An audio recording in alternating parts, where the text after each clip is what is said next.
The Matang Hills is a very imposing landscape in Kuching that can be seen from almost every part of Kuching city. At the end of it, there is another interesting mountain with a slanting flat top. This is Mount Singai, located about 25 kilometers from downtown Kuching.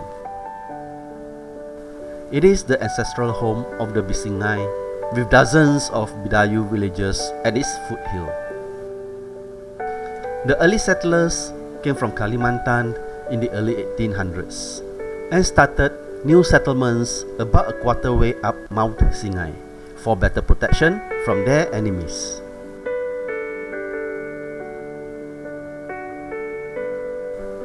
Those days, inter-tribal attacks and the practice of head hunting were rampant.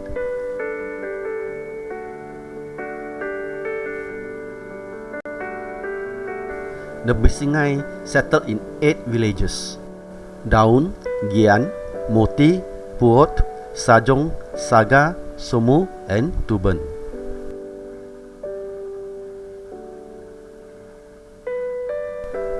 So there they lived, leading a life steeped in traditional beliefs, as determined by their adat gawai.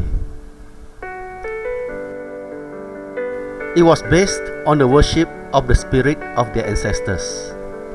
In 1881, Raja Charles Brooke invited the Catholic mission to explore the possibility of starting a mission in the area of Upper Sarawak and Rajang.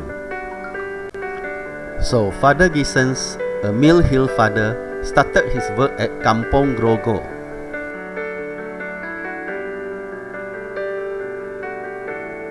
And in 1885, Brother Dibona, a subdeacon, started missionary work in the area of Singai.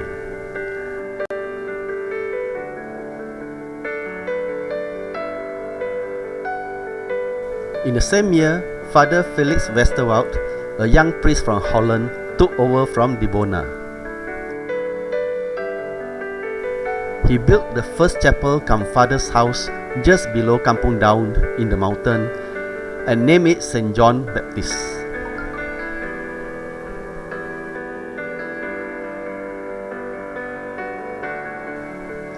He also taught some of the boys to read and write.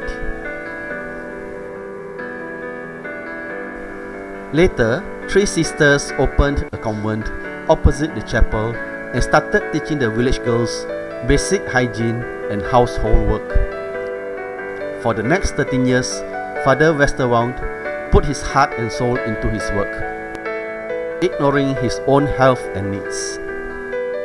It was not easy, as the villagers were not ready to accept Christ. His effort took a toll on his health, so much so that he succumbed to sickness at the age of 37 in 1898. However, he had managed to plant the seeds that were to flourish in time to come.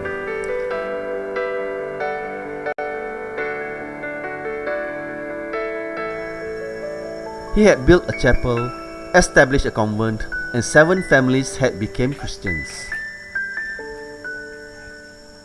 From this humble beginning, Father Albert Rayford continued his work. But the challenges were great.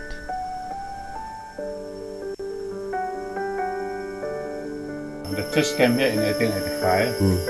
The Christian values and the pagan, they clash, not the same. But so because of that, the pagan people were threatened. So they put a lot of restriction and obstruction for the 7 families. So much so that it was difficult for them to continue living among them because all the chief, orang kaya pemanca, they were pagan and they controlled the use of the land. So the Christians were not allowed to use the land for farming and so on. So in the end, because of the restriction, and because some pagan girls were married Christian, and then the Christian became pagan and went back to pagan, and there were open hostility among them. And so in the end, the priest, decided to take the Christian group from Mount Singai to start a new settlement at Kampung Saga. That was in 1906. When the church was still up there, Father also opened a school, but later on, when they moved out in 1906, the priest, the 3 sisters, and the 7 families moved down. Father opened up a school down there. So gradually, when the pagan realized that the Christian were more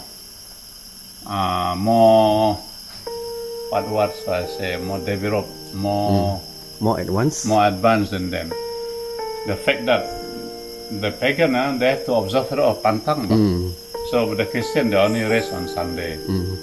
And so the paddy crop more better harvest because they spend less time. No, only one day, Sunday, they observe Sunday obligation, but the pagan, they have a lot of pantang. If they come down, then they had certain kind of bird, fly by or make noise, then they have to go back. They cannot work, they have to observe pantang. So a lot of time wasted. To make matters worse, there were times when there was no full-time priest available, and it was left to the 7 families to do the work of the mission. Admirably, the 7 families were up to it, each assigned particular duties, spiritual as well as non-spiritual. Slowly but surely, life became better, and this attracted the others to join them.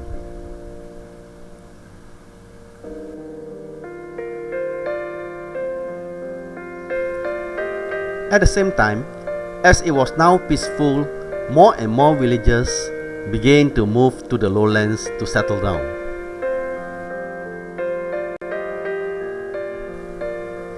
Children started to be sent to schools which, in those days, were mainly mission schools. This resulted in more people being educated and became Christians and chose to remain in the lowland.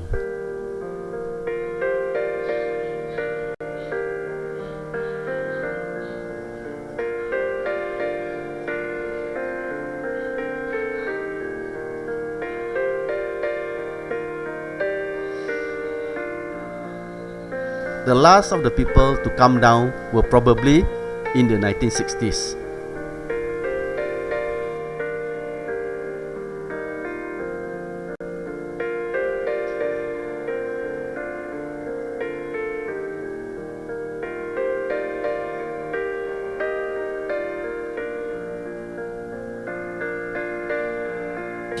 First one, they ke Tanjung punya longhouse. Rumah panjang Tanjung. How many bilik were there that time? About 20, not long, 20 bilik like that. 20 bilik like that. 20 bilik. Oh, so your parents were already Catholics when they were still staying No. there? When we were in the mountain, at that time we were pagan. That's why we celebrate Tegawai. But later on, kan the first church in Singai is St. John. So together the whole longhouse came down? One by one. One by one? One by one. Because in order for us to come down, first we must have land down here, which we can build a house, all make farm. People come down in stages. You all are not the last people to come down. There were still many others there. There were still those hardcore old folks who still have this sentimental value to of their long house. So the old folk, they still stay there, and they still farm up there. They still. Ai kira agak-agak Sarawak kudu atau musuh atau bukan dari tu. Yukuhan lagi. Yukuhan ada. Yukuhan. Robin tu. Atau pemun dan apa? Mampu taruh pun. 63. 63? Ini 60-an lah. 60-an? So it doesn't reach until 70s, Tidak. 60s? 60-an. Okay. Rasa pun. Dia ada rumah panjangan ni kan? Kaki kat sini atas. Oh, Tanjung ada. Tanjung 63. 63? The last one. Okay. 63. Betul lah. Ini 63. Oh, you also from up there? And the last go down. Oh, last to go down. And the mountain went silent for the next 20 years.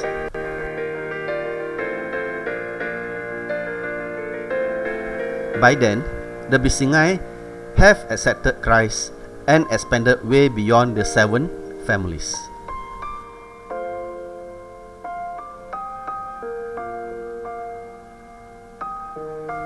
And churches were built in many of the villages at the foothill.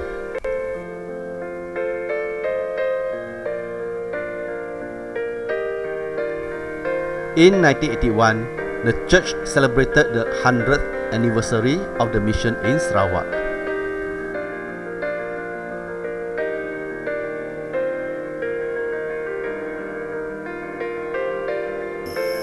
So in 1981, the church was celebrating the 100 years of Christianity in Sarawak.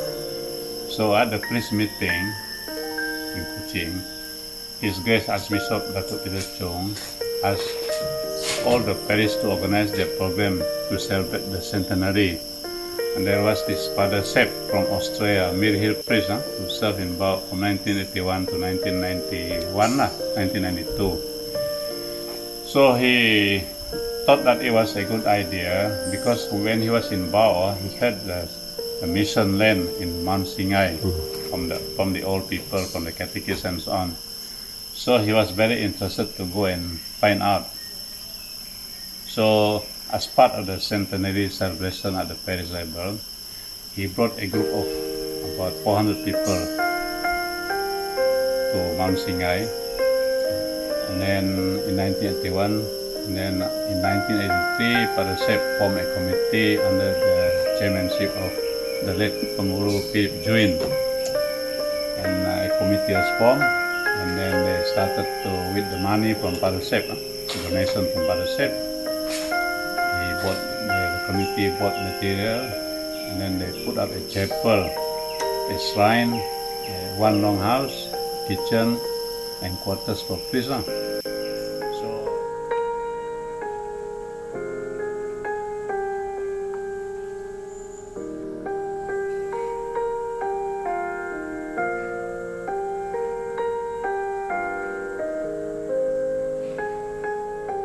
I took over looking after this place as a caretaker in 1992 when Father Sepp left after 10 years service in Bau. The only reason why I accepted, knowing that it would be a difficult job, was because I appreciated his service in Bau, because when he was in Bau for 10 years, he really opened up the parish. Many Kampung became Christian, and he worked very hard. Everybody loved him. So at the end of the day, when he needed people to take over and everybody refused, it seems that we did not appreciate his service. So I kind of just accepted, knowing that it would be a difficult job. So I accepted, then formed a new committee. Last time the committee under Philip June was called PPE. In Bidayuh it means Pengingatan Pemuka Ecclesia. In English it's called Remembering the Founding of the Church. The whole project was done through gotong royong by the villagers. It was a slow and difficult process as everything had to be carried up manually.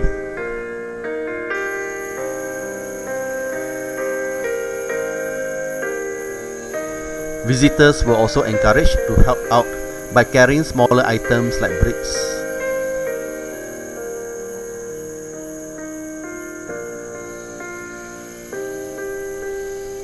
Finally, the center was officially blessed, declared open, and declared as a place for pilgrimages for the Archdiocese of Kuching on 21st November 1999 by His Grace the Archbishop Datuk Sri Peter Chung. At the same time, the center continued to develop with much help from all walks of life. For example, Putra Sentosa Group of Companies CEO Henry Gineb helped install 24 hours electricity supply to the center under its 2014 CSR program. The state government, state assemblymen like Michael Mayin, the Pontifical Mission Society, the Franciscan missionaries were among many others to chip in with donations. At the same time, maintaining the center is not without challenges. The harsh weather causes rapid deterioration of the facilities, and the occasional thunderstorms uprooted giant trees, damaging some of the facilities and plank walk from time to time. Still, it's amazing how faith in Christ has brought the people of Singai so far, and no challenges is too great to face. People want to book the place, they call me, then I book the place for them, and I request if they want to stay overnight or they need meal. Then if they do, we charge 8 ringgit per person per night for accommodation. This place is meant for prayer. Yes. So if they just want to come for outing, like in other places, we don't allow them. But their time is free. They are free to.